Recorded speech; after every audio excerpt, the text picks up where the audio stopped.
సిద్ధాంతాలు ఎందుకు విఫలమవుతున్నాయంటే ప్రతి సిద్ధాంతాన్ని మనం మడ్డి చేసేసాం, మతం చేసేసాం. ఆచారానికి మూలం ఏమిటి అని కనిపెట్టడం మానేసాం. ముగ్గేయడానికి మూలం ఏమిటి? సూక్ష్మజీవులకు ఆహారం. అది మానేసాం మనం. సూక్ష్మజీవులకు ఆహారం అని ఎందుకన్నారు? ముగ్గు కర్ర అని ఉండేది పూర్వం.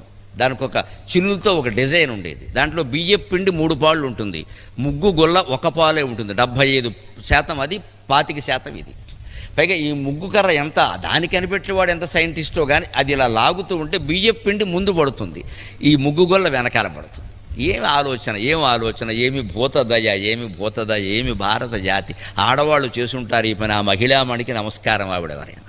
ముగ్గు కర్ర అంచేది మనం ముగ్గు ప్రయోజనం నిజంగా నెరవేరాలంటే ముగ్గు కర్రతోనే ముగ్గు వేయాలి, లేకపోతే మీ చేత్తోనైనా వెయ్యాలి. లేదే ఎవరికీ నడుము వంగదో.